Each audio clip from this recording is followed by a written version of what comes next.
Tinokugashira imese nemufaro mukuru paZimbabwe Media Commission mangwanani anhasi.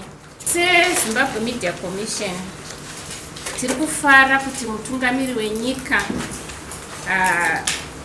Dr. E.D. Mnangagwa wakatotaura nekutiburitsira pachena mazuva esarudzo zvichienderana nebasa redu ratinenge takatarisirwa kuita seZimbabwe Media Commission.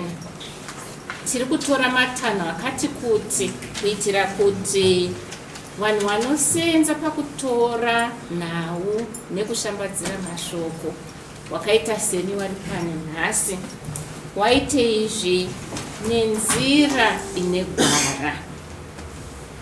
Zimbabwe Media Commission ine hanya nebasa rekuti basa redu sevatori venhau ringe richifamba mune zvakanaka.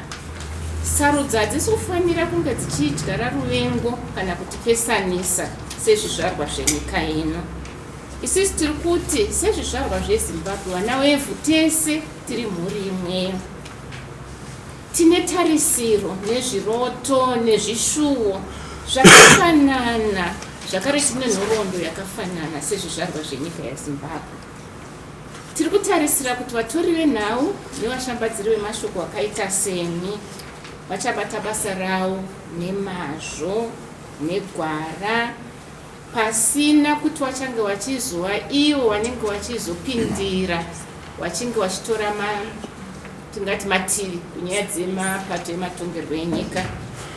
Basa redu nderekushambadza zvinenge zvichitaurwa nemapato ezvematongerwo enyika tichipa masoko nenhau kuvanhu maererano nezvinenge zvichiitika munzvimbo dzakasiyana-siyana muZimbabwe ino. Basa remedia nderekuongorora kuti zvii zvinenge zvichiitika nekushambadzira zvinenge zvichiitika.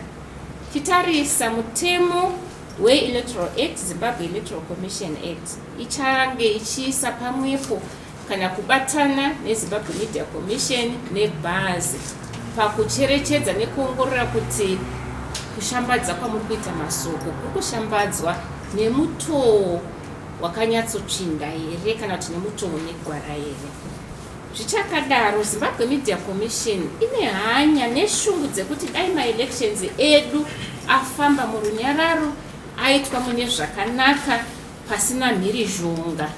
Nekudaro Zimbabwe Media Commission yakagadzira kabhuku katiinakwaka kari kunzi iko Elections Reporting and Peace Journalism Manual. Aka kabhuku aka, mukabhuku aka tiri kunangana nenyaya yekuti vatori venhau vatapi venhau vanga vachinyatsopa masoko pasina kukuchidzira ruvengo, pasina kukuchidzira mhirizhonga. Tiri kutarisanawo zvakare nekuchengetedzeka kwevatori venhau. Wakachengetedzeka zvakadii? Vatori venhau vedu vari kunyatsofamba wakasununguka here? Vatori vedu venhau vari kunyatsowana mukana wakasununguka here wekuti vanga vachiita basa ravo?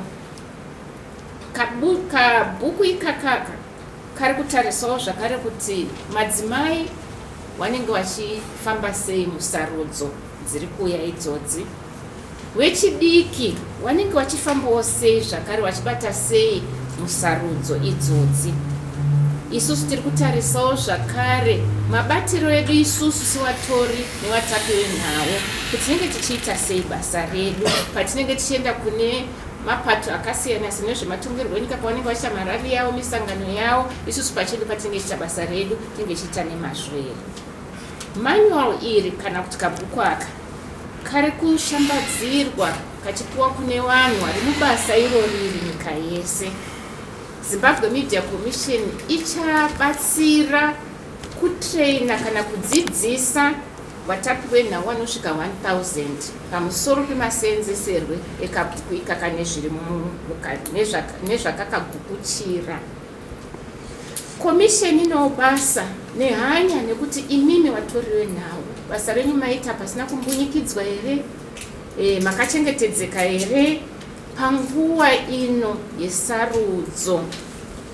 Nemhaka iyoyo tiri kuti isusu basa renyu rakadini rakakosha. Ibasa rekuti hatingaritori sebasawo nje ndosaka tiri kuti murufanira kunge makadini makachengetedzeka muchiwana mukana kunyatsoita basa renyu zvakanaka zvakasununguka zvine gwara. Hatisi kuzotarisira kuti sevanhu vane hanya nebasa ravo chazenge chikuchidzira nyaya dzatinenge tangofunga musoro medu dzemubhodzi matsuro tongotaura idzodzo. Dzimwe nyaya dzekuda kungonzvengesa vanhu asi zvisina chinyi, zvisina chokwadi mukati. Basa rese ratichaita chaita basa nemazvo kutera kuti runyararo nesarudzo zvinge zviri zvinhu zvinoitwa zvakanaka pasina anozopokana nezvichazobuda musarudzo.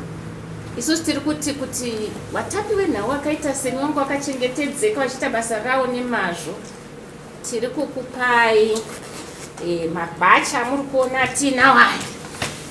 Ndio mabhachi atiri kukupai watori wenhau, watapi wenhau, washambadzi vemashoko pamusoro pema-elections. Tiri kukupai mabhachi iwaya. Ndimi muri pano tiri kubva tatokupai muchibuda muno, umwe naumwe achabuda akabata chinyi, bhachi rake.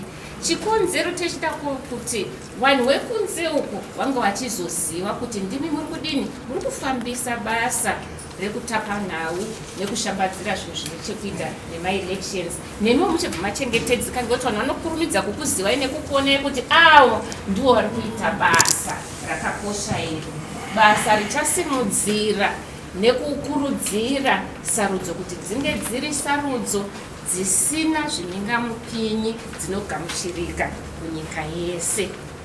Nemashoko iwaya tiri kuti isusu sevatori venhau ngatitorei nhau tichisangadzira chokwadi pasina kuti tinenge tichibika dzimwe nyaya dzemubhodzi manatsuro zvichienderana nezvatinenge tichida kudini kuendesera mberi kana kuti zvatinenge tichida kuti zvinge zvichibuda. Nemasoko iwaya tinoda kukutendai kuti mauya kuzotsigira basa rakakosha iri resarudzo. Ichaita kuti project inonzi Zimbabwe, nyika inonzi Zimbabwe irambe ine chiremerera chayo, irambe ine unhu hwayo, irambe ichigara ichidyidzana muhumwe nemurunyararo. Tatenda nekuuya kwamaita masvita.